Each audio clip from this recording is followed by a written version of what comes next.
So, a warm welcome to our German-speaking EAHAE Zoom session today.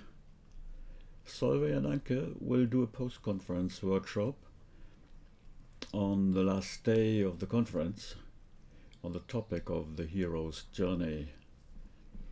And they are already introducing the concept today. Solveig, I hand over to you. Okay, thank you. Thank you for the invitation, and thank you for allowing Anke and me to present the hero's journey, this ingenious model. I have prepared a small presentation, and Anke and I will then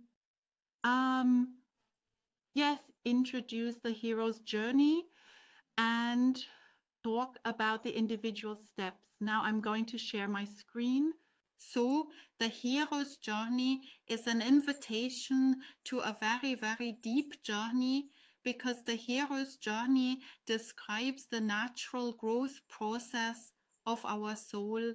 So the hero's journey is not man-made, but rather something that happens anyway, whether we know about it or not.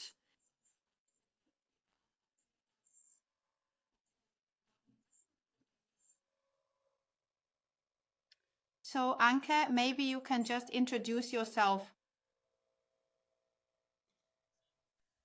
Yes, my name is Anke Berger.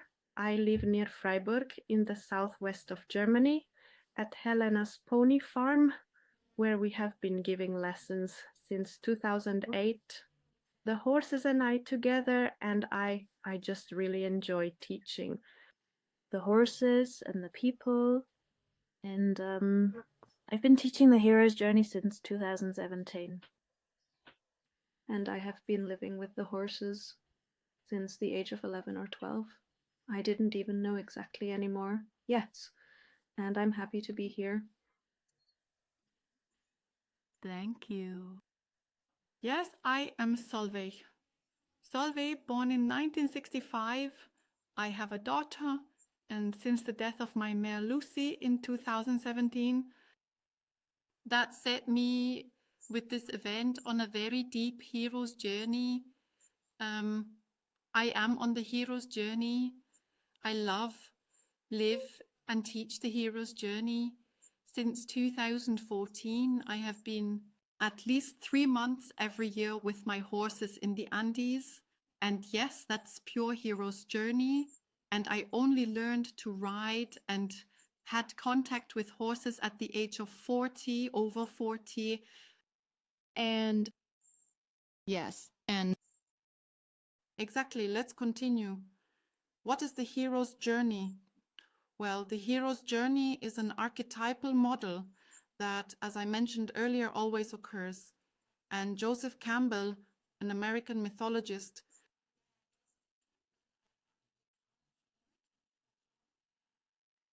has traveled all over the world and analyzed fairy tales, myths, legends, essentially everything that people in communities tell each other, and discovered that the core,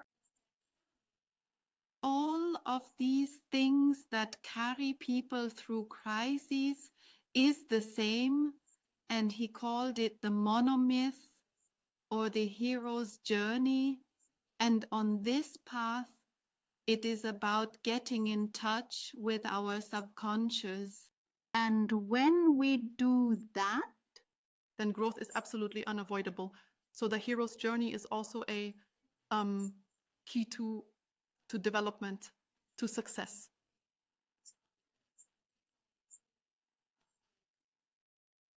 Exactly. And just as we, Anke and I, know the hero's journey, there are various forms.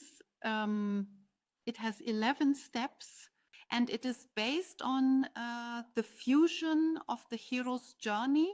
That is this model by Joseph Campbell with the horse-assisted experiential learning by Linda Kohanov, and our teacher Ulrike Dittmann has combined these two things to the hero's journey with horses. And it's about, who are you? Who are you really beyond the conditioning that is imposed on us throughout life, what we acquire to survive?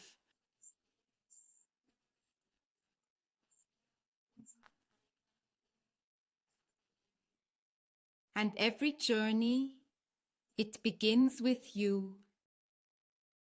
And naturally with the horses.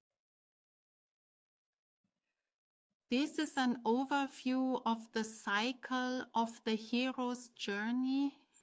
We will briefly introduce each step shortly, but here you see the entire process. And it is not a linear process, but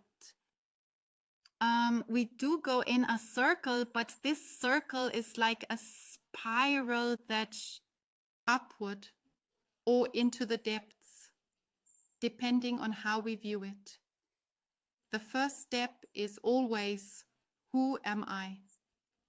It always starts with ourselves. And every person has one or several calls in life. We do not follow this call immediately because barriers hold us back. And we formulate a goal where we want to go at the moment or in life. And everyone, the journey is not taken alone. We are interwoven into a whole network of connections in the middle of the journey. That is also where we have left the familiar world, meaning what we encounter in everyday life. Do we encounter the middle of the journey, the heart of the journey, the deepest point of the journey? And when we have arrived there, a trial begins. That's where the struggle between head and heart starts. And that always leads us to failure. We reach a point that we often want to avoid in normal life. But in the hero's journey, we learn that this very failure is essential to moving forward. And it tells us that we need to sacrifice something. We reach a point in the hero's journey, which is also the goal of the hero's journey, the transformation. And this whole process is like the development of the butterfly, which is often used as an image for transformation. The caterpillar pupates, and in this cocoon, everything dissolves except for a tiny core, these imaginal cells. And from this, the new develops. In the beginning, the new is fought by the old, but it cannot be stopped.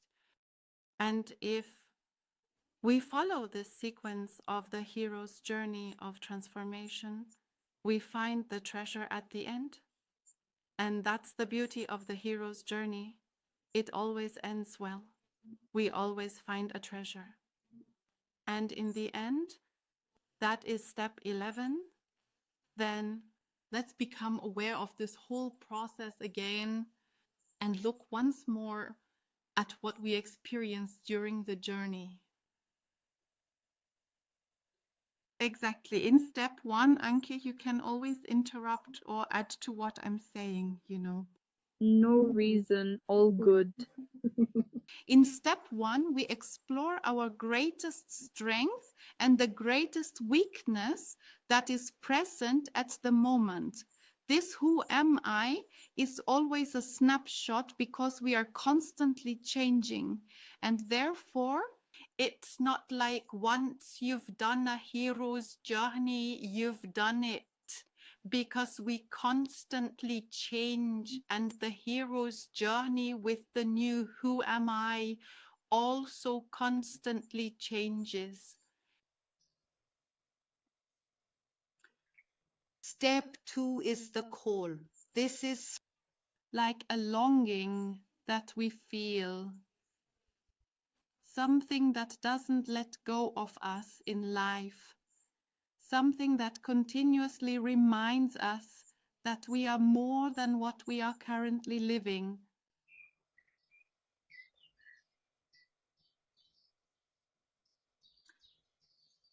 And we would have followed this call a long time ago. If there wasn't a blockage, if there wasn't something holding us back, and at that point, we enter our vulnerability. At that point, we look at which wounds appear and what defense mechanisms we have developed throughout our lives. And the beautiful thing about the hero's journey is that it is the path of our soul. It always shows where our soul is ready to bring it to light. So we empathize with the people we are with, in the moment we are in, at the place we are in. How safe does our soul feel, and how deeply does it allow things to surface? Exactly. And if this blockage is resolved, can we define a goal? That is what do you truly want?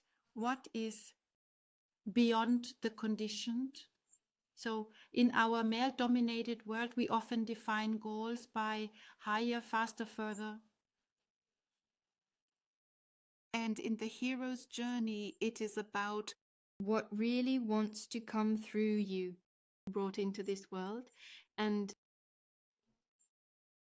that all naturally takes place over a weekend, or in our case, during the workshop in one day. It is all very, very compressed, and it is often about, or it is about things being touched upon that can then develop further. And in the context with the horses, in the goal step, for example, we lead people into goal exercises, and that there something can be experienced, something can be felt. And that is always much, much deeper than if we only talk about it when it is experienced in one's own body.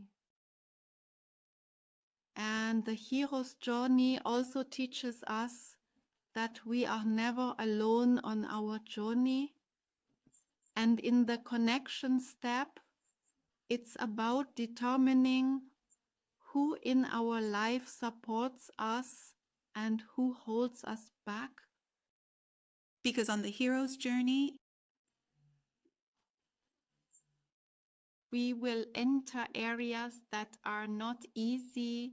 A hero's journey is not a Sunday stroll, and it really gets intense there. We enter areas that hurt us, that, yes, where we also look into crises, and there it's good to know, where are my mentors? Where are the people who support us? We need them as provisions on our journey, people and also animals. And then we reach a point where the question becomes active. What remains when everything collapses? What supports me when actually nothing else does? And when we have found this value, this deepest feeling, then it takes over the reins in our life. For me, for example, it was freedom. When I knew I want to be free, everything subordinated to this goal. And at the same time, it is such that with it, a force is mobilized. We are caught in the ordeal. Heart and mind are in contradiction. And at that point, it's about not avoiding the whole thing, but really getting to know these two poles that tug and pull at us. So in my case, Freedom, and on the other side of the scale, security, these two poles, to feel precisely into it. And this back and forth, everyone knows it, right? In one moment you think, yes, now I know the way, I want to be free. But in the next moment, the feeling of security pulls you back. Oh my God, how is this supposed to work? And in this step, we feel inside, we feel both poles. We get to know both poles precisely. And then we come Automatically, if we do not evade, into failure. We must let go of something, and very often are these self-deceptions or ego groups or old patterns that have carried us until then. We fail. and recognize that we must let go of ballast. And at that point, which is very often associated with fear, where we don't have to fear that the essential, our true core, our essence, our wild core, our authentic self will leave us. That remains always. That which leaves us. What chaps away? What goes? Is the conditioned, the inauthentic. Yes, and then we reach a point where we have to sacrifice something. In my case, it was my secure job that I threw into the fire. And with that, we cut off a way back, namely, the way back to our old world. we Experience tests on the way that we overcome. And when we reach the point where we sacrifice something essential, we notice that a force awakens within us, connects us with something greater, that connects us with the divine, which on the one hand is within us, and at the same time also connects us, yes, with the bigger picture. And at the moment of sacrifice, so I like to call this step a sacrifice, it also means transformation at the same time.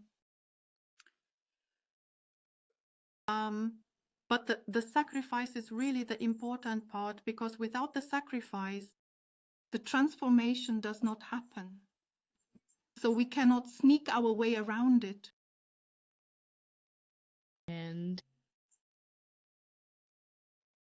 Only when we have sacrificed something dear and precious to us, then we discover the treasure. So then our new self, our new ego is born. And that is the path of our soul.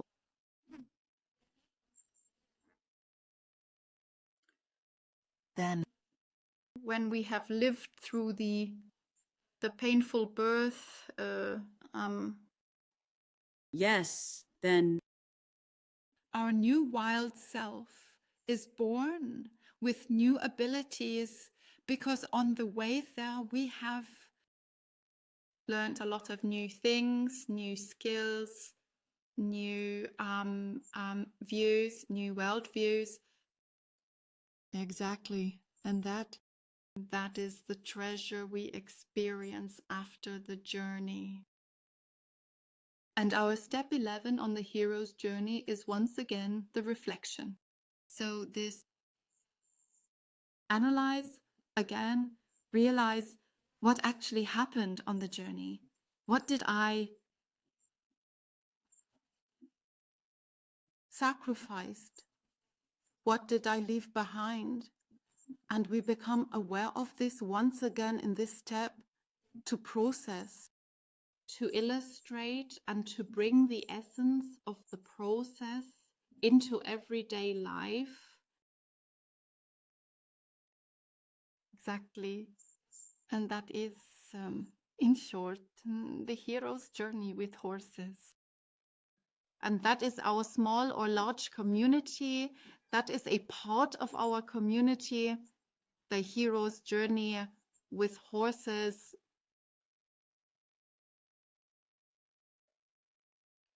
Exactly. That was a brief overview of the hero's journey. And of course, we have wonderful workbooks. So there are different versions where the participants review the individual steps again in the have an overview, and also during the seminar there can record experiences there. Exactly. That was a short lecture. Exactly. Anke, please add or question or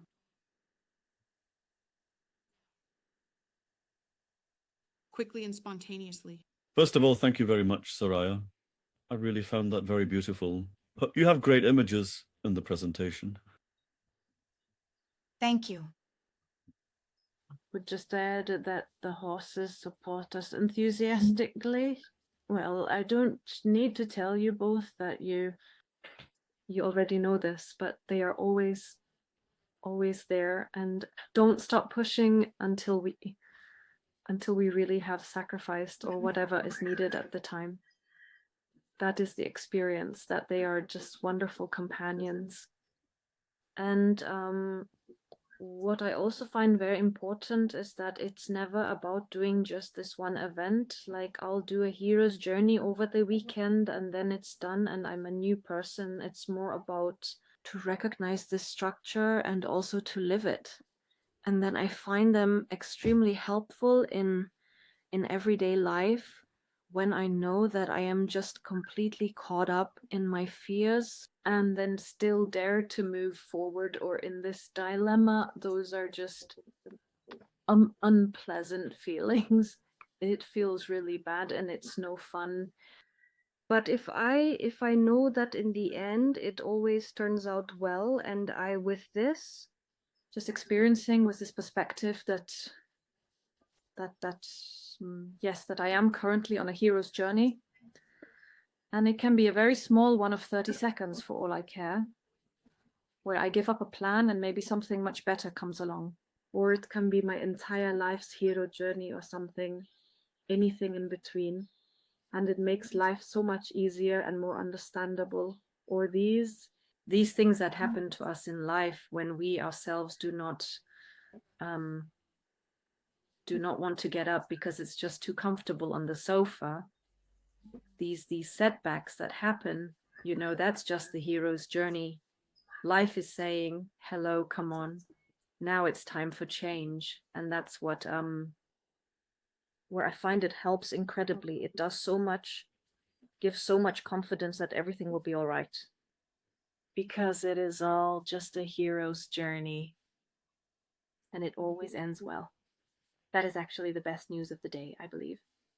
Yes. That's what I still want to share. Now I'm looking forward to your questions if you have any. Yes. What went through my mind during the presentation is, what if you see the whole life as a hero's journey?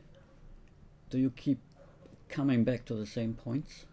Or do you realize that you are currently, for example, at step 6 or 7? You can reach the same points, but on a different level. You can resolve things where you think, now I've got it. And then the issue comes up again and you think, my God, I've solved this 5 times already. And you're always, that's where I said earlier, either one level higher or lower, depending on how you want to look at it. The hero's journey is spiral shaped, and you reach ever deeper points on your personal journey. And life does not tolerate you staying in your comfort zone for long, making yourself comfortable for long, because life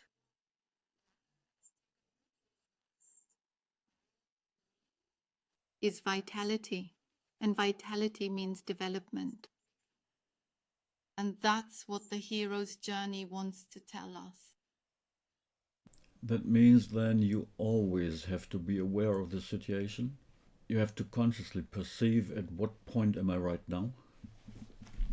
Yes, yes. And Anke also beautifully said, once you know the structure, and it is a universal structure, then you can your personal path you're on right now, put your personal situation into it. Like with me, I'm going through a difficult time. I'm really into failing right now. And I know through the hero's journey, I don't have to despair, but I have to keep going, to continue in this failure. I have to find out what the authentic sacrifice is. What do I have to give up for it to continue? And then it continues. And then the transformation comes all on its own. So this failing and the ordeal, those are really very, very crucial steps. And many stop there because it hurts. Many turn back and do not move forward. And as a result, many people reach a point where they keep hitting the same wall, where life keeps presenting opportunities, illness, a catastrophe, or something happens to pull these people to throw them out of their familiar world. So the hero's journey. A brilliant model, such a brilliant sequence that simply helps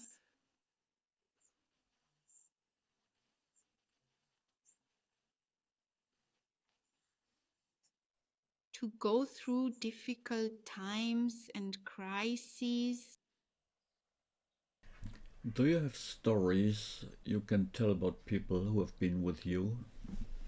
A woman was with me on the hero's journey that lived here yes, she lived her life here in the area, and then she attended the hero's journey, and that shook her up quite a bit, clarified a few things, and shortly after it was possible for her now it's actually 2 women. So with one, she was able to simply let go of her long-term, not so good relationship and step away from it. And it was good. It was really in a good way. And the other got to leave this place and go somewhere else where she has now found her great love. And now she has a little daughter and just recently visited us and is totally happy, and also said, yes, I am very happy to be here in the area, but if I hadn't left, then I would never have gotten this little angel here. And if that's not a hero's journey and a treasure, then I don't know, right?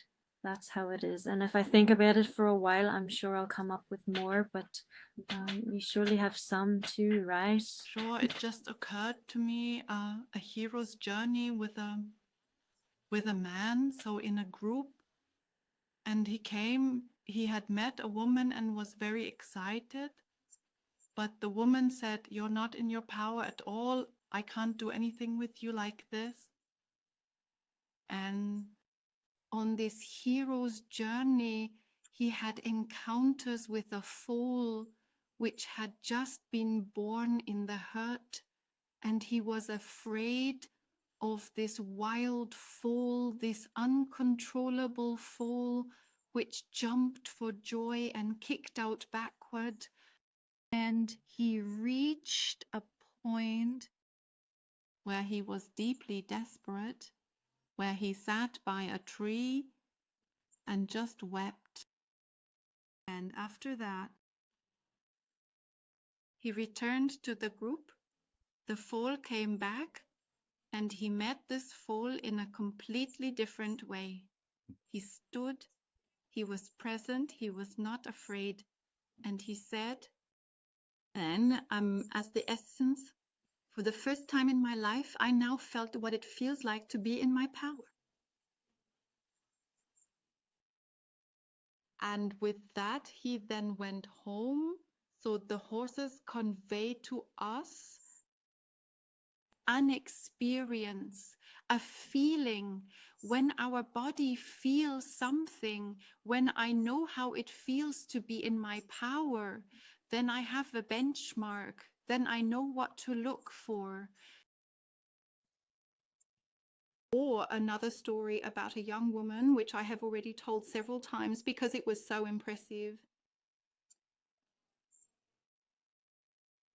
At the target step, that was it. Each participant received a target task, and she had set the goal. I want to go into the arena and with a horse, a specific horse, take 3 steps and it should follow me. I always work freely. The horses are not on a halter or lid. They can walk away anytime. And this woman, she had no experience with horses. She was not a horsewoman.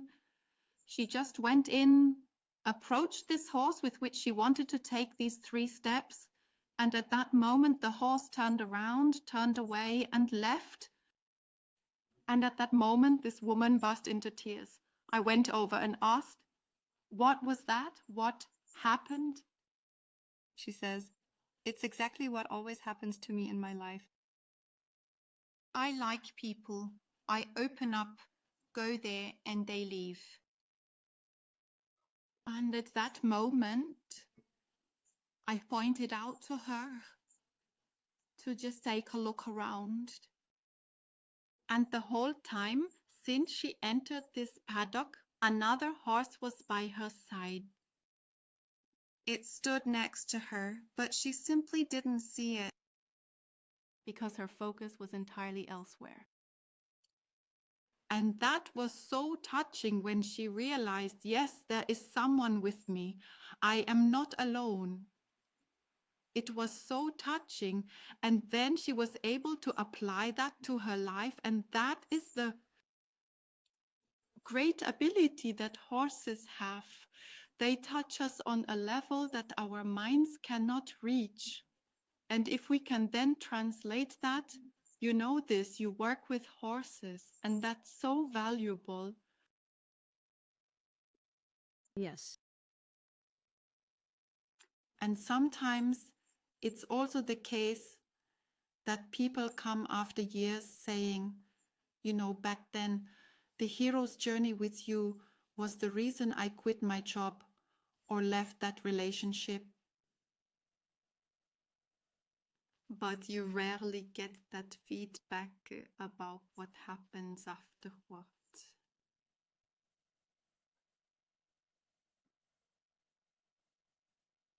Is it always about crisis or life crisis on such a day or such a weekend?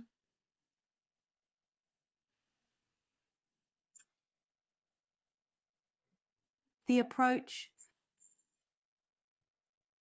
or why people come is not always a crisis, but shadows appear that we do not like to look at. And quite often it's about things that we like to avoid. And depending on how secure the participant feels, how the person feels in the room, the deeper lets our soul then show itself and brings a topic to the surface.